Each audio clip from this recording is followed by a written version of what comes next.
Bonjour.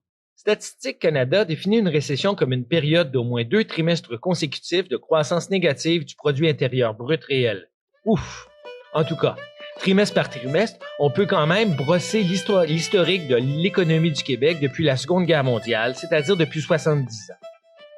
Dès 1949 se produit la première récession de l'après-guerre. Elle correspond à la fin de la conversion à une économie de paix et à la baisse des mises en chantier des maisons destinées à accueillir les vétérans. Entre 1950 et 1956, on assiste à une relance de la production à cause de la guerre de Corée, puis à des investissements massifs dans le secteur des ressources naturelles et des infrastructures. On pense au fer du Nouveau-Québec ou à la construction de la voie maritime du Saint-Laurent, par exemple. En 1957, la hausse subite du taux d'intérêt et la baisse de la production industrielle ainsi que du prix des ressources naturelles provoquent une brusque récession.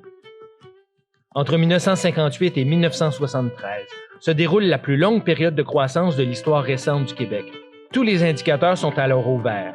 On assiste à une poussée des dépenses des gouvernements fédéral et provincial, en santé et en éducation, à l'essor des services et à la construction d'infrastructures, particulièrement à Montréal où, coup sur coup, on construit le métro, Expo 1967 et de nombreux gratte-ciels.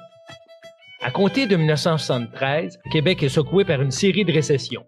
Initialement, c'est la hausse brutale du prix du pétrole qui provoque la crise et une brusque poussée de l'inflation. La demande pour le bois, le papier et le fer du Québec diminue aussi durant cette période. À nouveau, en 1981, la hausse du taux d'intérêt provoque une nouvelle récession. Pour combattre la crise, les gouvernements agissent en indexant les salaires à l'inflation et en subventionnant le pétrole de l'Ouest canadien. On lance aussi des méga-projets, comme celui de la baie James et des installations olympiques à Montréal. Le Québec innove aussi par des exemptions de taxes sur les produits québécois ou en subventionnant la construction domiciliaire. Mais au tournant des années 1990, l'économie du Québec retombe en récession. C'est qu'elle souffre toujours des taux d'intérêt élevés et d'un dollar canadien très élevé, causé par une surchauffe de l'économie pétrolière de l'Ouest canadien. En 1992, les indicateurs économiques se remettent au vert. Baisse des taux d'intérêt, baisse des impôts aux entreprises, réfection du réseau routier et investissement de centaines de millions de dollars en santé et en éducation. Hydro-Québec, notamment, consent alors d'importants investissements dans son réseau électrique. En 2001, se produit un krach boursier causé par l'effondrement de la valeur des entreprises technologiques. Les attentats terroristes du 11 septembre provoquent ensuite une récession et une baisse importante des mises en chantier.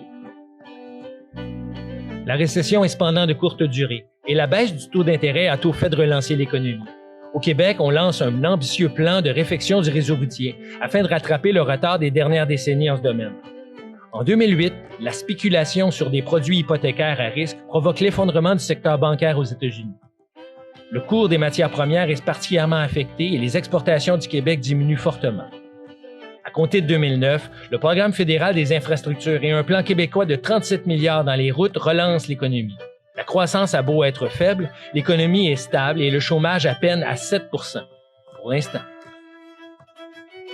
Merci d'aimer et de partager si vous avez apprécié. Pour d'autres images du Québec et de son histoire, rendez-vous à infographie.québec, pas d'accent.